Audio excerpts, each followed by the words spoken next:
So we're in sunny Copenhagen for DTW Ignite. It's the annual TM Forum conference. I'm here with Campbell McLean. He's Chief Architect at BT Digital. Campbell, thanks very much for joining us. Good to see you here today. Thanks for having me. I'm really looking forward to this. So you've been around the industry for a while, but you're just coming sort of back to BT in a way. Can you just tell us what your role is as Chief Architect at BT Digital? Yeah, so I'm Chief Architect at BT Digital. My role is, I kind of think we have a well-articulated strategy, well-articulated in the market, and we're kind of halfway through that.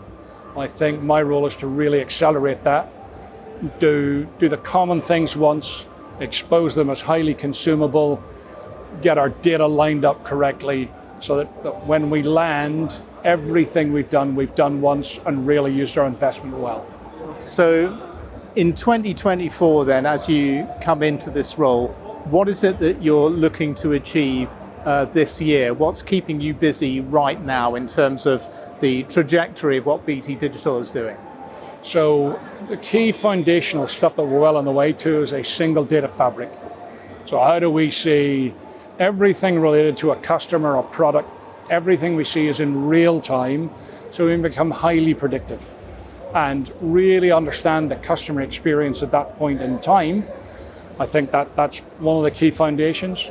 The second piece is a really composable architecture, so we can bring AI in to bear at any point on any journey to really maximize all of that return on investment and use AI to really gear what we do. Small input, big output, and we're thinking that through.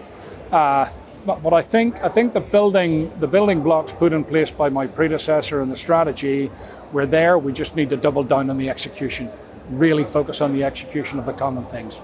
So, I mean, composable IT sort of blocks is something that this industry, in particular at the TM Forum conference, has been talked about for years. Is that a reality now where you can start to build stacks, and what does that mean for the data and how you can use and collect because there's lots of different types of data you have to bring together, aren't there? Huge amounts of data, with structured, unstructured, static, dynamic. So I think the pivot that TM Forum took, driven by Nick and George Glass, to ODA, I think has really underpinned as an industry what the challenges are, but also how we fix them. And I think the ODA canvas, it really gives us a great landing zone as to what we want to do in the future. The composable microservice and how that's done will be everybody's flavor. So what we do, others will do differently, right? So which database choice do you make? Postgres, Oracle, whatever that is. The code base, the Swagger file, how that's described, or the YAML, however that is described, that will be for individuals. But for me to have a landing zone to target everything we want to do, I think is invaluable. Taking the very spaghetti-like legacy we have and understanding where we want to get it to is a huge aid in driving great architecture and great engineering. I think engineering has become so much more important for us to do what we need to do. Okay, and that sort of data management, I mean, is that going to be a very long journey? That doesn't sound something that you can fix as quickly as maybe as some of the other bits, because it must be really difficult to get that sort of common view of all that data. It's not easy. I think we have really struggled, telcos really struggled to understand the data picture because it's so large and it's so diverse. That particular challenge, I think, is exactly what AI is spectacularly good at. Okay. Very high volume, very high speed, drive insight. If we take SID and we take ODA and we take the capabilities and have that structure, I think that will really allow AI to bring an understanding that we gain insight from, and we are on that journey. I think having a single fabric for a telco is very important, so that whatever you do with whatever hyperscaler, on-prem or SaaS with your partners, now I think that single fabric is going to become very important. Okay, and just to clarify, ODA, that's the open digital architecture, and BT is like a big supporter of this, right? I think it's hard to find anybody in telco that's not a big supporter of it. Okay. I think it crystallizes where we want to get to, and it gives us a structure that enables us to have a target. So if I want to look at legacy and I want to take 14 things, I can understand where they will end up in the future, and how we get there, I think, will be different for each telco, but I think it'll help us all end in the same place. So how does a company like BT adapt to working with composable IT and platforms like ODA and AI? Because that's a big shift in operations and way of working, right?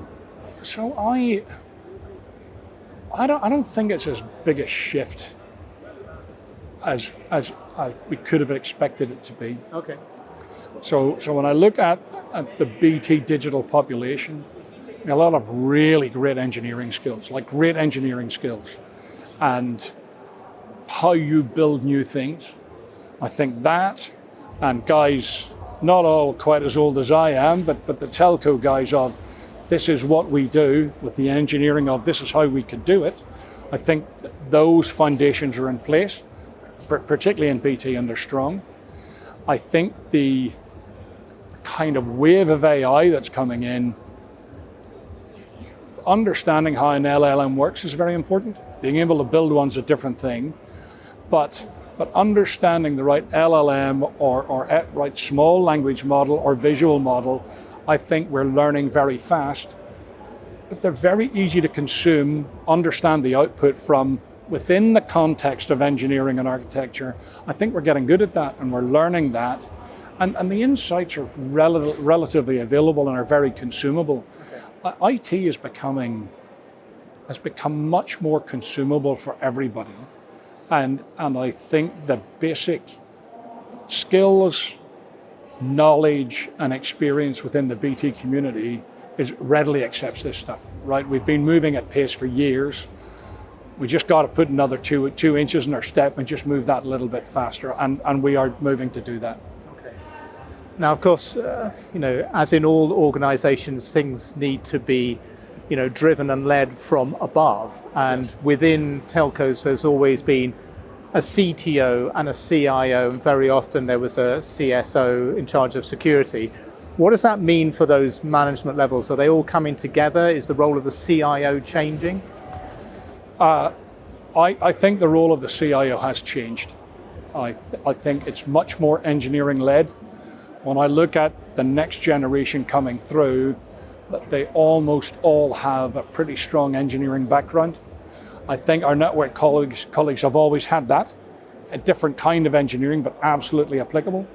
I think the conversations we have today, and there's always kind of been the running gag about the gap between network and IT, but I think today, talking about the engineering, understanding the challenges, it's much more of a mathematical conversation than it is kind of an OD conversation. Okay. And the challenges that I have in providing an engineering platform for digital to deploy great services is exactly the same as my network colleagues have in an engineering platform for them to deploy great services.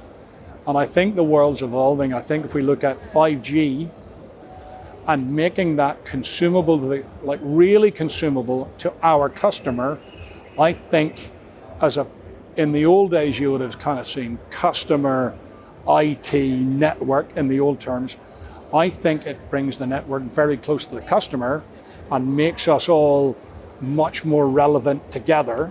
Security has to be embedded in everything. Sure. I think it's making the conversations more productive, closer, and maths engineering based. So great discussions about the industry and where BT is going, but getting to the most critical question now for you today, Campbell. What is your favorite film of all time? I need to know this. So thankfully you've given a little bit of warning about this, but I think The Third Man encapsulates everything a great movie should be. Okay. Just great story, great acting, great dialogue, wonderful location, and the atmosphere within the movie. I could watch that movie just on the trot. I love it. Great movie. And there's a little tune we can take around with us for the rest of the day now. I have the zither playing in the back of my head for the rest. Thank you for my earworm. Campbell, great to talk to you today. Thanks very much. And you, real pleasure. Thank you very much.